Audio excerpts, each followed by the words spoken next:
Our next guest is Linda Reinstein. She became an activist against asbestos when her husband Alan was diagnosed with mesothelioma in 2003. She's a co-founder and president and CEO of the Asbestos Disease Awareness Organization, ADAO. Linda does an amazing job of raising awareness for the ban of asbestos all around the world. She's a highly sought after international speaker, and we are very honored to have her here today. Please give her a big round.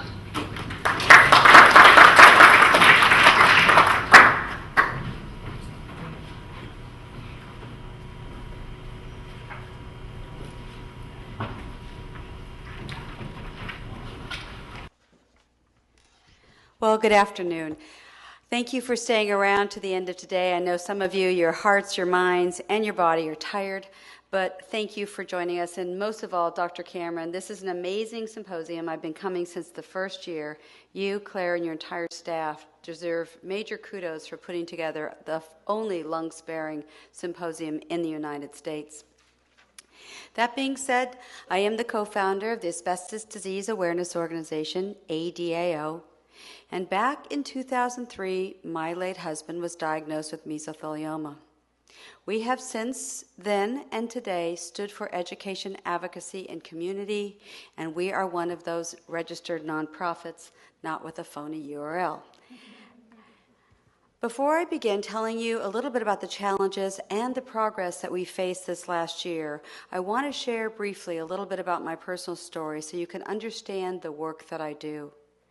My husband back in 2003 had a slight persistent cough. That cough led to the fatal diagnosis of mesothelioma. We had never heard of mesothelioma.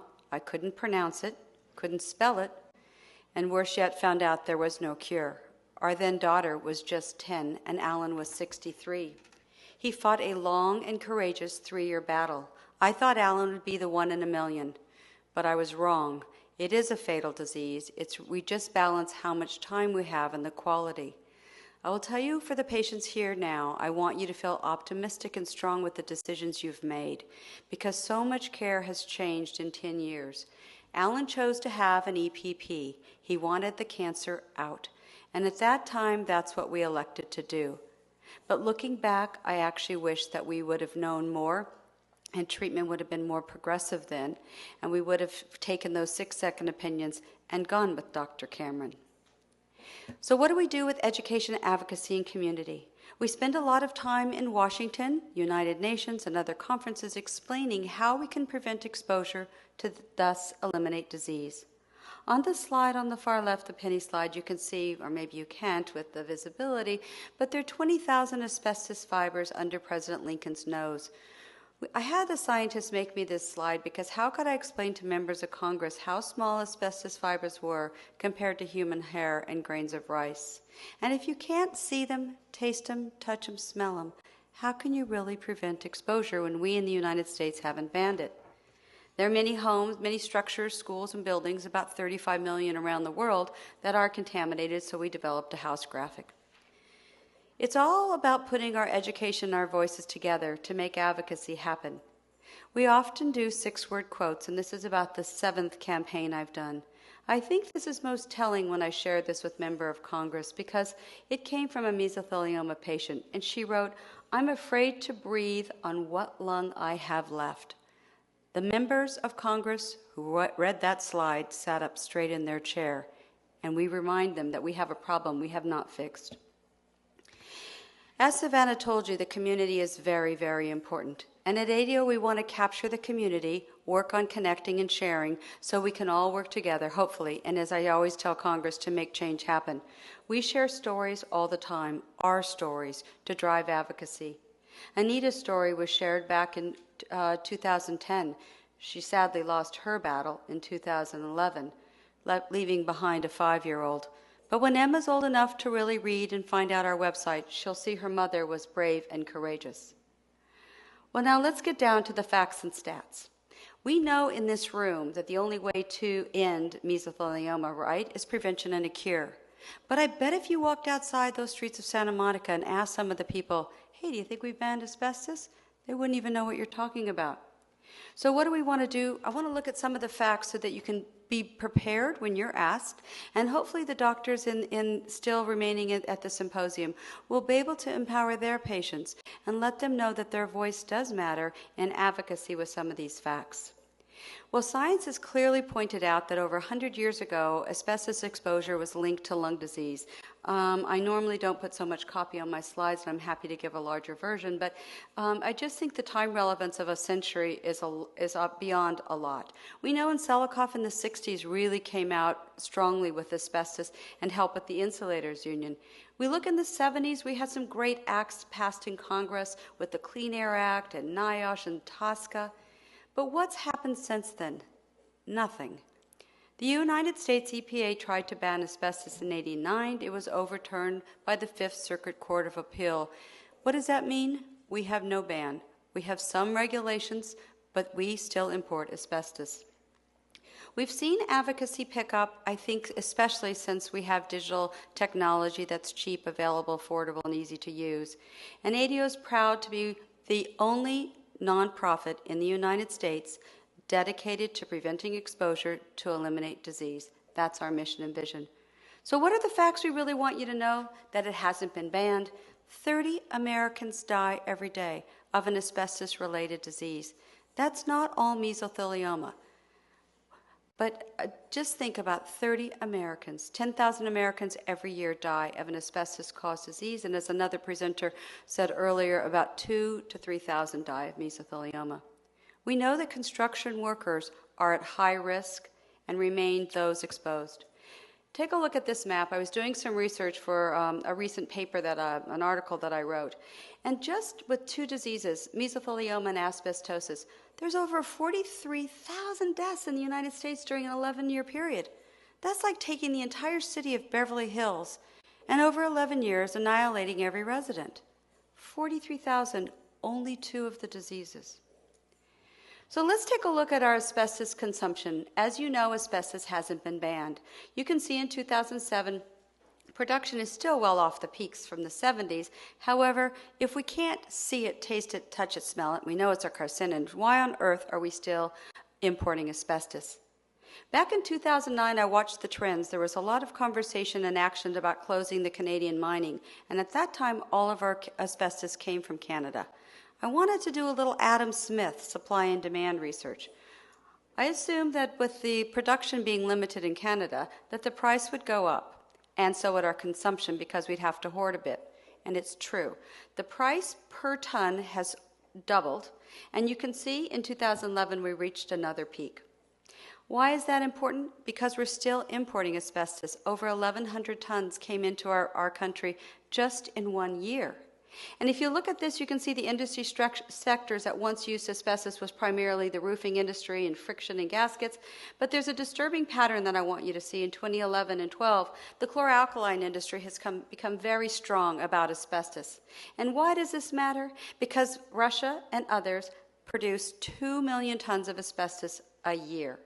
So let's look at the toxic trade so we can understand the progress and the challenges we faced. If we reduce just one of these components, this toxic cycle will end.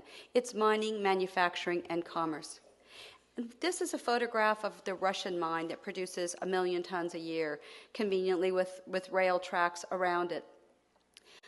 I've gone to these manufacturing centers, and yes, the pallets of asbestos sit there ready for manufacturing, what is commonly manufactured is asbestos cement, one of the highest users, and this is used obviously for roofing tile and siding in buildings. But this is most staggering to me was the paper that I wrote.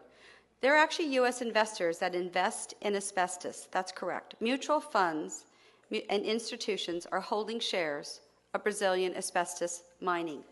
I presented this to the Wall Street Journal and others, and not one person wrote about this. And you can see some of the top offenders. There's Mellon, State Street, and I'm happy to give you all the actual data that you can see more easily. But what's being done? Nothing. We're still using it in consumer. Environmental exposure exists. But most importantly, let's take a look at what some of the challenges that we saw. With Hurricane Sandy, we know that this asbestos debris in these homes is left in a rubble. And these people, as they were very brave rescue workers, go out to try to help these families, and they can't discern where asbestos is or isn't. So ADAO wrote an educational piece. For some of you, you may have remembered that in Ohio, 40 students were exposed to asbestos. They were asked on the weekend to do a community service project. 3 dumpsters filled with asbestos-contaminated debris sat there next to the YMCA. We celebrated last year when Dr. Cameron asked me to speak and give you an update. We said that 2 criminals, a billionaire and a baron, were convicted of a crime, and they were sentenced to prison. Well, they didn't go, and it's being appealed as of February this year. Some of you may have seen the Wall Street Journal articles, and my friends and my colleagues have reminded me when those articles smack on the front page. I'm really disappointed that a journal would take this position for us personally, because we recognize the Wall Street Journal's distribution is so wide. If they would just focus one of those special series on education instead of litigation, think of the population we could have reached. Just since they began publishing, if we do a quick calculation on how many people have died per day, and this was done, I believe, on May 6th with their latest one, that was 1,500. And since their last article, it's 1,750. And they're writing again. It'll be over 2,000 people will have lost their lives since we've done these Wall Street Journal follies. But that's okay. We keep having our honest dialogues. I want you to take a look at abatement that goes wrong. We're working with residents in a community in Brooklyn. They can't understand where asbestos is, and those who take it out aren't always as reputable as they must be. This is probably the most shocking, is the Russian, as you saw, they produced 1 million tons. They actually had a Chrysotal Protection Day on April 16th. I'm not kidding. So they went out and lobbied hard. And why? Because they wanted to block the inclusion of Chrysotal at the Rotterdam Convention. 7 countries were successful. 5 types of asbestos have been blocked, but not Chrysotal. But let's look at the good part. We know that the Insulator Union have invested in education, and that tissue bank is phenomenal. Many of us here today attended a conference that the union put together in Washington, D.C. to promote the tissue bank, collaboration, and sharing. We celebrated the fact that the Chrysotal Institute closed in May. That was a lobby shop based in Canada. Going forward, that's Barbie McQueen on the far left. ADAO has done 3 congressional staff briefings, and in July we presented another one. And it's wonderful because we can reach these staffers with our doctors. In fact, Dr. Richard Lemon there is a former assistant Surgeon General. We celebrated the closure of the Jeffrey Mine, which was terrific in Canada. And then many of his here today also attended the IMIG conference. Where you think today was spectacular, and it is, IMIG does this every 2 years, I believe, and the leading experts get together, the researchers and the clinicians, to advance their work and share it. And I've gone every year and usually present, and it's remarkable. It gives all the patients a lot of hope. As Savannah talked about research and the truth and understanding, I've done a survey, and I'm going to be sharing this hopefully at IMIG to identify some of the research patterns and the resources that we either get as patients or we don't get to help make that journey a little bit easier. And we celebrated when the Senate passed the resolution to, yes, indeed, dedicate the first week of April as Asbestos Awareness Week. It was an act almost like climbing Mount Everest, but we finally got the Surgeon General to indeed issue the warning, and that went out on April 1st. The best part about, I think, this year is taking education to the digital streets. I recently spoke at an all-girls school. I asked them to bring their phones and join me and become educational advocates. One of the tweets from a student is, "Asbestos is worse than homework." And yes, I would agree. But during that hour assembly that I had the opportunity to give them the facts, I educated 40 girls who then educated their parents. And yes, that's going to be the new pattern for ADAO. So if you think about it, Margaret Mead was beyond right when she said, "Never doubt that a small group of thoughtful and committed citizens can change the world. Indeed, that is the only thing that ever has." I want to make sure that as we close today that you remember ADAO. We have a smaller URL because it is very hard to type in all those words. It's adao.us. I want you to know that we do not make medical or legal referrals. We've not gotten caught in any of the fray because it's difficult. We want to make sure that we provide the most I guess, the most independent information on the website, and I think that that's been important. We want to stay with education because that's how we can prevent exposure and hopefully work to eliminate disease. I applaud all of those law firms out there that do make donations because that's how that seed money helps to end this disease. A lot's happened for the better in 10 years. My husband's gone.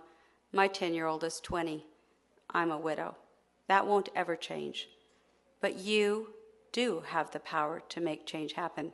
And I hope that you will seize the opportunity as we walk out those doors tonight and continue on. And I look forward to seeing all of you back next year. And I hope that you bring a colleague and a friend with you.